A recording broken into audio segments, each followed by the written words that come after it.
नमस्कार, BRG news room में आप सभी का स्वागत है। आइए देखते हैं क्या हुआ है शहर में शाम के 7 बजे तक। वडोदरा शहर आचार्य संघ और वडोदरा एकेडमिक एसोसिएशन की ओर से आज बीते 1 साल में रिटायर हुए आचार्यों के लिए सम्मान समारोह का आयोजन किया गया, जिसमें शहर के कई आचार्य और शिक्षकों की मौजूदगी रही। हर साल रिटायर हुए आचार्यों के लिए वडोदरा शहर आचार्य संघ की ओर से सम्मान समारोह आयोजित किया जाता है, लेकिन पिछले 1 साल से चल रही कोरोना महामारी की वजह से इस समारोह को आयोजित नहीं किया जा सका था, जिसके चलते अब कोरोना के कम होते आंकड़ों को देखकर शहर आचार्य संघ और वडोदरा एकेडमिक एसोसिएशन की ओर से पिछले 1 साल में रिटायर हुए सभी आचार्यों के लिए सम्मान समारोह का आयोजन किया गया। इन सभी को शॉल उड़ाकर मोमेंटो देकर शैक्षिक क्षेत्र में उन्होंने की हुई कामगिरी का सम्मान किया गया। इस मौके पर जिला शिक्षा अधिकारी डॉक्टर नवनीत मेहता, गुजरात राज्य माध्यमिक शिक्षा बोर्ड के सदस्य, गुजरात राज्य आचार्य संघ के प्रमुख जेपी पटेल और वडोदरा एकेडमिक एसोसिएशन के सभी शिक्षक के साथ सभी आचार्य और शिक्षकों की मौजूदगी रही। शहर आचार्य संघ और वडोदरा एकेडमिक एसोसिएशन संयुक्त उपक्रमे वडोदरा शहरनी अंदरथी जे ग्रांटेड शाळाना निवृत्त आचार्यो हता एमनुं सन्मान राखवामां आवेલું અને આ સન્માન સમારોહની અંદર વડોદરા શહેરના જિલ્લા શિક્ષણ અધિકારી શ્રી ડૉક્ટર નવનીતભાઈ મહેતા સાહેબ, ગુજરાત રાજ્ય આચાર્ય સંઘના પ્રમુખ શ્રી જેપી પટેલ સાહેબ એમની ઉપસ્થિતિમાં આજે સૌનું સન્માન રાખવામાં આવેલું અને અમને વડોદરા એકેડેમિક એસોસિએશનને સૌજન્ય પ્રાપ્ત થયું છે ત્યારે અમે વડોદરા શહેર આચાર્ય સંઘનો ખૂબ જ આભાર વ્યક્ત કરીએ છીએ। આજરોજ નિવૃત્ત થયેલા અમારા 6 શિક્ષક મિત્રોનો વિદાયમાન કાર્યક્રમ થયેલો છે આચાર્ય સંઘ દ્વારા અને 6 મિત્રોને હૃદયપૂર્વકની શુભેચ્છા પાઠવું છું। વડોદરા શહેર આચાર્ય સંઘે એક વર્ષોની પરંપરા મુજબ નિવૃત્ત આચાર્યના સન્માન કરતા આવ્યા છે। કોવિડના લીધે અમે છેલ્લા 1 વર્ષથી આ પ્રોગ્રામ કરી નહોતા શક્યા, પણ કારોબારી બોલાવીને અમે નક્કી કર્યું કે અમારે નિવૃત્ત આચાર્યનું સન્માન કરવું છે। અમારામાંના જે 6 મિત્રો નિવૃત્ત થયા એનું સન્માનનો કાર્યક્રમ હોટલ પોટેટો અકોટામાં રાખેલું અને વડોદરા શહેર આચાર્ય સંઘના 60 મિત્રો હાજર છે, એમના દ્વારા આ પ્રોગ્રામ કર્યો હતો। એમાં અમારા મુખ્ય મહેમાન શ્રી નવનીતભાઈ મહેતા સાહેબ, ડિસ્ટ્રિક્ટ એજ્યુકેશન ઓફિસર, અને ગુજરાત રાજ્ય આચાર્ય સંઘના પ્રમુખ એવા જેપી પટેલ સાહેબ પોતાનો કાર્યક્રમ વ્યસ્ત હોવા છતાં શિક્ષક અને આચાર્યનું સન્માન કરવા આવ્યા અને તમે પણ મિત્રો હાજર રહ્યા એ બદલ આભાર વ્યક્ત કરું છું। કારણ કે આવા વર્ષોથી જેને શિક્ષણ જોડે કામ કર્યું છે એટલે કેટલાય નાગરિકો સમાજને આપ્યા છે, એવી સેવા કરી હોય એનું સન્માન સમાજ તો કરે પણ અમે કરીએ તો એ અમને ગૌરવની વાત છે। पिछले कई वक्त से बारिश न होने की वजह से लोगों के हाल गर्मी से बेहाल थे। हालांकि इस वक्त जो खबर सामने आ रही है उसके मुताबिक जूनागढ़ के केशोद में भारी बारिश हुई है। दरअसल केशोद में दोपहर से ही काले घने बादल छा गए थे, जिसके बाद जोरों शोरों से बारिश शुरू हो गई, जिसके चलते किसानों और वहां के लोगों में काफ़ी खुशी भी देखने मिली। ये रिपोर्ट जूनागढ़ से हमारे संवाददाता प्रकाश दवे ने भेजी है।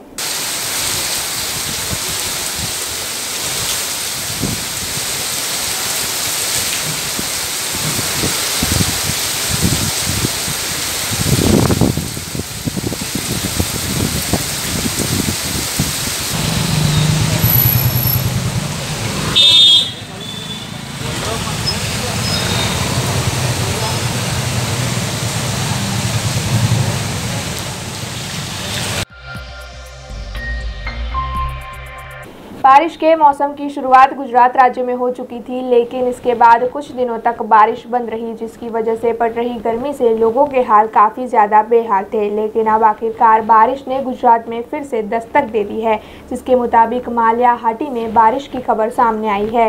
सुबह के 2 घंटे में माल्या हाटी में लगभग 2.5 इंच तक बारिश गिरी, जिसकी वजह से वहाँ पर जल जमाव भी देखने मिला। हालांकि अचानक आई इस बारिश से वहाँ के लोगों में काफ़ी ज़्यादा खुशी भी देखने मिली। ये रिपोर्ट माल्या हाटी से हमारे संवाददाता महेश कानाबार ने भेजी है।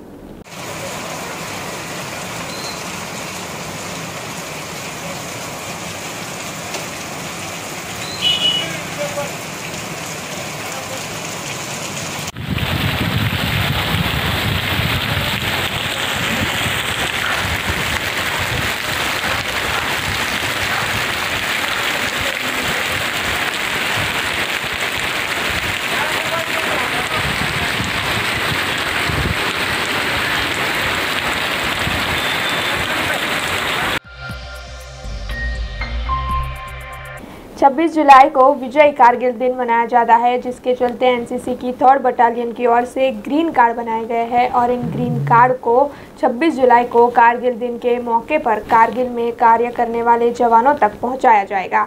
26 जुलाई को कारगिल पर भारत ने विजय प्राप्त की थी, जिसके चलते 26 जुलाई को विजय कारगिल दिन की तरह मनाया जाता है, जिसके भाग स्वरूप हर साल 26 जुलाई के दिन ये विजय उत्सव मनाया जाता है। एनसीसी के 3rd बटालियन की ओर से इस साल 2100 ग्रीन कार्ड बनाए गए हैं, जो कारगिल में काम करने वाले जवानों को भेजे जाने वाले हैं। ये कार्ड एक सप्ताह से एनसीसी के बटालियन के छात्रों की ओर से बनाए जा रहे हैं। पूरे गुजरात में से ये कार्ड कारगिल बॉर्डर पर 26 जुलाई तक पहुंचा दिए जाएंगे। सीएम विजय रूपाणी की ओर से फ्लैग ऑफ या कार्ड कारगिल बॉर्डर तक पहुंचेंगे, जिसमें कारगिल के युद्ध में शामिल हो चुके पवन कुमार ने इस मामले में ज़्यादा जानकारी भी दी है। 26 जुलाई को जो कारगिल विजय दिवस मनाया जाएगा, उसके मद्देनज़र एनसीसी डायरेक्टरेट गुजरात की तरफ से और बड़ौदा ग्रुप की तरफ से एनसीसी कैडेट्स ने अपने जो सैनिक हैं अभी इस समय पोस्टों पे बैठे हैं, उनका आभार प्रकट करते हुए कार्ड्स बनाकर उन्हें भेजा जा रहा है। और मेरी 3 गुजरात एनसीसी बटालियन की तरफ से तकरीबन 2100 कार्ड्स बन चुके हैं, जो हम पैक करके भेज रहे हैं। ओवरऑल पूरे गुजरात से लक्ष्य है तकरीबन 25,000 कार्ड्स बनकर पोस्टों पे जाएंगे। और ये 17 तारीख को चीफ मिनिस्टर साहब द्वारा इसका फ्लैग ऑफ सेरेमनी किया जाएगा अहमदाबाद से, और ये नदन कमांड हेडक्वार्टर उधमपुर में हैंड ओवर करेंगे आर्मी कमांडर जी को, और वो फर्दर आगे पोस्टों पे इनको पहुंचाएंगे।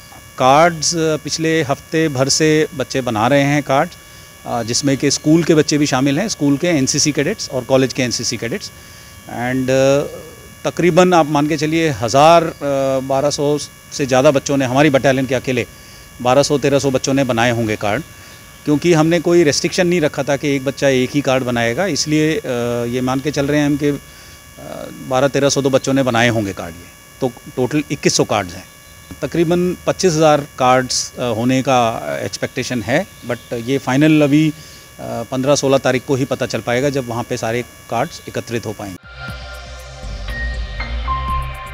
शहर के पानीगेट इलाके में पुरानी सब्जी मंडी मौजूद है, जहां पर जल जमाव की वजह से गंदगी की समस्या सामने आती रहती है, जिसकी वजह से सब्जी मंडी के व्यापारियों को काफ़ी दिक्कतों का सामना करना पड़ता है। ऐसे में आज स्थानीय नगर सेवक आशीष भाई जोशी और स्थायी समिति के चेयरमैन डॉक्टर हितेंद्र पटेल ने इस इलाके का जायजा लेकर इन सभी की समस्या को सुलझाने का आश्वासन दिया। शहर के पानीगेट इलाके में मौजूद पुरानी सब्जी मंडी में बारिश के मौसम में जल जमाव की वजह से गंदगी देखी जाती है, और इसके साथ ही सब्जी मंडी के निकट ड्रेनेज लाइन भी मौजूद है। गंदगी और बारिश के पानी से जल जमाव की वजह से वहां पर पार्किंग और ट्रैफिक की समस्याएं होती है, जिसके चलते सब्जी मंडी के व्यापारी और श्रमजीवियों को काफ़ी दिक्कतों का सामना करना पड़ता है। ऐसे में आज स्थायी समिति के चेयरमैन डॉक्टर हितेंद्र पटेल और स्थानीय नगर सेवक आशीष भाई जोशी वहां पर पहुंचे और उनकी ओर से इस इलाके का जायजा लिया गया, और साथ ही सब्जी मंडी की समस्या को दूर करने के लिए अवैध अतिक्रमणों को हटाकर सभी व्यापारियों को अच्छी जगह मुहैया करवाने का वादा भी उनकी ओर से किया गया। वडोदरा कॉर्पोरेशन में आवेला जेटला पण शाक मार्केट है, श्रमजीवी लोग है, लारी गल्लानो बिजनेस करीने पोतानु रोजीरोटी चलावी रह्या छे, एवा तमाम मित्रों ने एक पोतानी सुदृढ़ व्यवस्था होय एना माटे थईने दालियावाड़ी मुकामे पहलो जे आयोजन थयुं हतुं एना भागरूपे 15 नंबरना वोर्डना काउंसिलर मित्रों और संगठननी टीम तमाम अधिकारीओनी साथे रहीने त्या शाक मार्केटना मित्रों ने मुलाकात करी हती અને તે લોકોને સમજાવીને એમની પણ એક સહકારની યોજના સાથે અમે આગળ વધવાના છે। એ ભાગમાં જે બહાર પાર્કિંગ થાય છે રોડ ઉપર એના બદલે શાક માર્કેટ અંદર જતું રહે અને એના ઓટલા વ્યવસ્થિત થાય। અંદર પુષ્કળ પ્રમાણમાં જગ્યા છે જ્યાં અનનેસેસરી લારી દબાણ પૂરતી મૂકવામાં આવી છે એને હટાવવામાં આવશે અને જે ઓરિજિનલ ધંધો કરે છે એવા લોકોને ત્યાં જગ્યા આપવામાં આવશે, જેથી કરીને લોકલ લોકોને પ્રાધાન્ય મળે। શાકભાજી ખરીદનાર લોકોને ત્યાં આગળ યુટિલિટી એટલે પેશાબની વ્યવસ્થા ન હોય એની પણ વ્યવસ્થા અમે પૂરી પાડનાર છે। આજે સવારથી ચેરમેન શ્રી વોર્ડ નંબર 15ના જે મુખ્ય 4 રસ્તા છે અને શાક માર્કેટ જ્યાં જ્યાં દબાણ થાય છે એની મુલાકાત લીધી એ સ્થળોની, અને એને દબાણને ખસેડી અને શાક માર્કેટ અંદર કરવાનું, પરિવાર 4 રસ્તા પર જીબીના ટ્રાન્સફોર્મર ખસેડીને ત્યાં રોડ બનાવવાનો આ બધા સૂચનો કરવામાં આવ્યા છે. અમે ચારેય કાઉન્સિલર સાથે રહી અને આવનાર દિવસમાં શાક માર્કેટમાં જે અંદર સુવિધા નથી એ ઊભી કરી ઓટલા અને પથ્થર પેવિંગનું કામ પૂરું કરી અને શાક માર્કેટને રેલિંગ કરી અંદર ખસેડવાની કામગીરી હાથ ધરવામાં આવનાર છે. શાક માર્કેટ ચાલુ જ રહેશે જ્યાં સુધી એમને સુવિધા અંદર પૂરી નહીં થાય ત્યાં સુધી બહાર અત્યારે એમને ટેમ્પરરી કહેવામાં આવ્યું છે કે આવનાર દિવસમાં તમારે અંદર શિફ્ટ થઈ અને જે ટ્રાફિકનું ભારણ છે, જે ટ્રાફિકને દબાણ થાય છે એ દૂર કરવા માટે આ કામગીરી લેવામાં આવી છે. इसમાં પણ આજે સફાઈ કરવાનું અને પથ્થર પેવિંગ કરવાની સૂચના આપી છે. એટલે એ આવનાર દિવસમાં 10 થી 15 દિવસમાં ફીસમાં બી માર્કેટમાં પણ સફાઈને પથ્થર પેવિંગ થઈ ગયા પછી એ લોકો પણ અંદર બેસવા રાજી છે. ત્યાં જે પાર્કિંગનો કોર્પોરેશનનો ભાગ છે એના પર જ એ લોકો આગળ આવીને બેઠા છે. એટલે પાર્કિંગ ખુલ્લું કરવા માટે તેઓને અંદર ઓટલા बनावी और लाइट की सुविधा आपवानी है. भगवान जगन्नाथ जी की रथ यात्रा जो 12 जुलाई यानी कि सोमवार को प्रस्तावित है और इसके लिए कोरोना से जुड़ी कई गाइडलाइंस भी दी गई है, जिसके चलते आज शहर के इस्कॉन मंदिर पर एक पत्रकार परिषद का आयोजन कर राज्य मंत्री योगेश पटेल, शहर के मेयर केयूर रोकड़िया और इस्कॉन मंदिर के उपाध्यक्ष नित्यानंद महाराज जी ने इस मामले मीडिया को ज़्यादा जानकारी दी है. बट जो रथ यात्रा का रूट पिछले साल छोड़ दें, क्योंकि पिछले साल मंदिर के अंतर्गत हुआ था रथ, भगवान निकले थे, लेकिन वही रास्ता है. रास्ता में जो भगवान का मार्ग है उसमें किसी प्रकार का कोई फेरफार नहीं हुआ है. इस्कॉन की तरफ से आप सभी हैं हमारे, आपके द्वारा ही सब देखेंगे. रथ यात्रा में जो कल बात हुई, आप तो थे ही, हम आप सभी सहभागी थे, मंत्री महोदय थे और सब थे. जो RTC PCR क्या वो टेस्ट है उसको करवाना है और वैक्सीनेशन हुआ हो. हमें लगता है कि 60-60 का ग्रुप होगा, कुछ दूर तक 60 लोग होंगे, उसके बाद जो ग्रुप होगा वो हट के दूसरा 60 लोग, मतलब 60 लोग की पूरे रूट में परमिशन रहे. देखें ऐसा है, टाइम और काल परिस्थिति के अंतर्गत इस बार भगवान जगन्नाथ जी का रथ यात्रा जब शुरू होगा रेलवे स्टेशन से, तो कहीं पर भी जहाँ भी थोड़ा, चूँकि बहुत सारे उसमें तार होते हैं और सब चीज़ होते हैं, उनको उठाना होता है, कनोपी को नीचे करना है, ऊपर करना है, वहीं पर शायद रुकेंगे. बाकी ना प्रसाद वितरण होगा, ना किसी के द्वारा स्वागत समारंभ होगा. ये सरकार और प्रशासन का गाइडलाइन और हम आपका कर्तव्य है कि इसका पालन करें. भगवान जगन्नाथ जी की रथ यात्रा जो सोमवार यानी कि 12 जुलाई को निकलने वाली है, उसे लेकर सरकार ने कई गाइडलाइंस दी है और इसके चलते अब शहर पुलिस की ओर से भी एक परिपत्र जाहिर कर दिया गया है, जिसके मुताबिक अगर परिपत्र में दिए हुए नियमों का उल्लंघन करता हुआ कोई भी नागरिक नजर आया तो उस पर कड़ी कार्यवाही की जाएगी.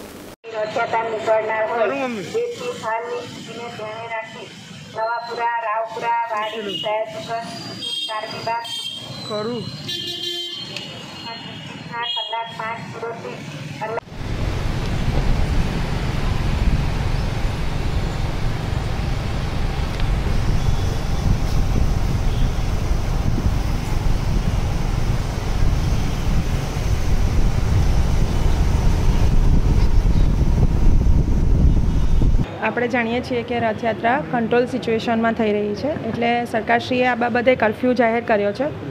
તો આ બાબતનું પાલન વડોદરા શહેર પોલીસ પણ કરાવશે અને આના માટે પબ્લિક એડ્રેસ સિસ્ટમ દ્વારા PCRમાં અને બીજી ગાડીઓમાં એનાઉન્સમેન્ટ કરવામાં આવશે જાહેર જનતાને કે આ જે રૂટ ઉપરના તમામ પોલીસ સ્ટેશન છે, સયાજીગંજ, રાવપુરા, નવાપુરા, કારેલીબાગ, સિટી અને વાડી, આટલા પોલીસ સ્ટેશનમાં કર્ફ્યુ રાખવામાં આવશે. માનનીય CP સાહેબના આદેશથી આ બાબતે નોટિફિકેશન પણ જાહેર કરવામાં આવશે તથા જાહેર જનતાને તમામને જણાવવામાં આવશે. આ કામે પબ્લિક એડ્રેસ સિસ્ટમ ઉપરાંત અમારા દરેક ચોકી PSI અને અન્ય કર્મચારીઓ મોહલ્લા સમિતિની મીટિંગ પણ લઈ રહ્યા છે અત્યારે અને જે જાહેર રોડ પર જે દુકાનો છે એમને પણ જાણ કરી રહ્યા છે. આ દિવસે સવારે 5 વાગ્યાથી 12 વાગ્યા સુધી કર્ફ્યુ રાખવાનો અમલમાં રહેશે અને આ કામે कोई ऑथोराइज्ड मिल्क पार्लर अथवा ऑथोराइज्ड दवानी दुकान सिवायना तमाम ऑफिस अने दुकानों बंद रहेशे. कोई पथारा लारी गल्ला पण ए दिवसे खुल्ला नहीं रहे, कारण के आपणे कर्फ्यूनुं पालन करवानुं छे. अने बीजुं के कोई पण जेनी जाहेर जग्या पर के जाहेर रोड पर जेनुं घर आवेलुं छे एवा लोकोए पण पोताना घरनी छत उपर के पोताना घरनी बहार बारણા પાસે ઊભા રહીને રથયાત્રા જોવાની નથી. આ બાબતે તમામ જનતા એટલા માટે સહકાર આપે કે અત્યારે જે કોવિડ ગાઈડલાઇન્સ છે એનું પાલન કરવાનું છે અને કોઈપણ જાતની ભીડ રથયાત્રા દરમિયાન થવાની નથી. દર વર્ષે જે રીતે રથને ખેંચવા માટે પબ્લિકના માણસો હોય છે એવું પણ નથી. મંદિરના કેટલાક સ્વયંસેવકો અને પોલીસ કર્મચારીઓ આ બાબતનું આખું રથને જે ખેંચી જવાનું છે ઓપરેટ કરવાના છે. કોઈ પણ જગ્યાએ પબ્લિકે રથના દોરડાને કે રથને ટચ કરવા જવાનું નથી. પ્રસાદની કોઈ ટ્રક રાખવામાં નહીં આવે. દરેક જે અગાઉના વર્ષોમાં આપણે જે રીતે પ્રસાદની ટ્રક પાસે પહોંચીને પ્રસાદ લેતા હતા એવી કોઈ જ કામગીરી થવાની નથી. પ્રસાદની ટ્રક જ નહીં હોય. રથને પણ આપણે ટચ કરવા કે એને દર્શન કરવા કે પગે લાગવા નજીક નથી જવાનું. કોઈપણ વ્યક્તિ પોતાના ફૂટપાથ ઉપર ઊભા રહીને પણ એનું સ્વાગત નથી કરવાનું. કોઈ જગ્યાએ આખા રૂટ ઉપર કોઈ જગ્યાએ સ્વાગત પોઈન્ટ રાખવામાં આવનાર નથી. એટલે આ બધી વસ્તુઓની પબ્લિક એનાઉન્સમેન્ટ સિસ્ટમ જરૂરી છે કે જેથી જાહેર જનતાને આ વસ્તુની જાણ થાય અને કોઈ જાણકારી ન હોવાના કારણે કાયદા સાથે સંઘર્ષમાં ન ઉતરે. જો કોઈ વ્યક્તિ જાણતું હોવા છતાં આટલી બધી વખત નોટિફિકેશન અને પબ્લિક એડ્રેસ સિસ્ટમનું જાણકારી આપ્યા હોવા છતાં કોઈ કાયદાનો ભંગ કરશે તો તેના વિરુદ્ધ ચોક્કસપણે કાયદેસર કાર્યવાહી પણ કરવામાં આવશે અને એની વિડીયોગ્રાફી પણ અમે સતત કરતા રહીશું. અને આની જાહેર જનતાને અપીલ છે કે તમારા ટીવીમાં દેખાવાની છે આ વસ્તુ. એટલે ટીવીમાં જ રથયાત્રા જુઓ. કોઈએ જાહેર રોડ પર રૂટના રસ્તા પર નીકળવાનું નથી. અને આ બાબતે માનનીય સીપી સાહેબ તરફથી આગળ ઉપર વધુ સૂચનાઓ આપવામાં આવશે. Thank you. ફક્ત ઓથોરાઇઝ મિલ્ક પાર્લર, કોઈ સ્વીટની દુકાન કે ફરસાણની દુકાન કે કોઈ પ્રોવિઝન સ્ટોરવાળા 4 કોથળી દૂધની લઈને બેસી ગયા કે હું દૂધ વિતરણ કરું છું એવું નથી. જે ઓથોરાઇઝ મિલ્ક પાર્લર છે જ્યાં રેગ્યુલર અમૂલની કે સુગમ ડેરીની ગાડી જાય છે, બરોડા ડેરીની ગાડી જાય છે, એવા ઓથોરાઇઝ મિલ્ક પાર્લર સિવાયની તમામ દુકાનો બંધ રહેશે. સ્વીટની દુકાનો પણ બંધ રહેશે. ફરસાણ, કપડાં, જૂતા, ફર્નિચર, એક્સેસરીઝ તમામ દુકાનો, તમામ પથારા, લારી ગલ્લા તમામ બંધ રહેશે. અને આ બાબતે જાહેર જનતાને સહકાર આપવા વિનંતી કરવામાં આવે છે. ફક્ત દૂધની મિલ્ક પાર્લર અને દવાની દુકાન, એ સિવાય કરિયાણાની દુકાનો પણ બંધ રહેશે. રસ્તામાં જે શાક માર્કેટ છે, શાક બજાર, ફૂલ બજાર, फ्रूटનું मार्केट तमाम बंद रहશે. कोरोना महामारी में स्कूलों और कॉलेजेस को बंद कर सभी बच्चों की पढ़ाई को ऑनलाइन कर दिया गया था, लेकिन अभी भी देश में कई इलाके ऐसे हैं जो इंटरनेट की सुविधाओं से वंचित है और साथ ही कई परिवार भी ऐसे हैं जिनके पास स्मार्टफोन की सुविधाएं उपलब्ध नहीं हैं. ऐसे में शिनोर के बिथली गांव में शिनोर प्राथमिक शाला के शिक्षकों की ओर से एक नई मुहिम शुरू करवाई गई है, जिसके तहत इस शाला के सभी शिक्षक बिथली गाँव के घर घर जाकर बच्चों को पढ़ाते हैं और इसके साथ ही कोरोना से जुड़ी हर गाइडलाइन का पालन भी करते हैं. ये रिपोर्ट शिनोर से हमारे संवाददाता विरल पटेल ने भेजी है.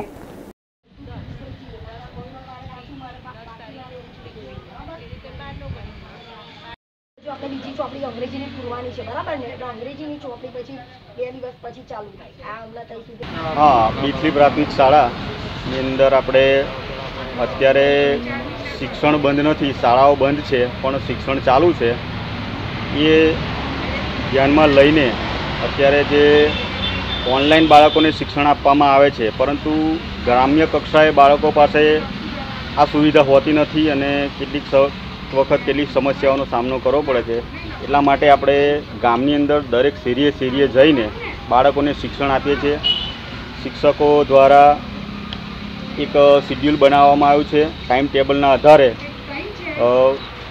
ગામની અંદર શેરીએ જઈ અને બાળકોને શિક્ષણ આપવામાં આવે છે, જેનાથી બાળકો શિક્ષણને ત્યજી ના દે અને ભૂલી ના જાય. બાળકોનું શિક્ષણમાં સુધારો થાય એ અર્થે આપણે બાળકોને શિક્ષણ કાર્ય ચાલુ જ છે અને એના માટે અમે प्रतिबद्ध है. अब खबरों से लगातार अपडेट रहना हुआ आसान.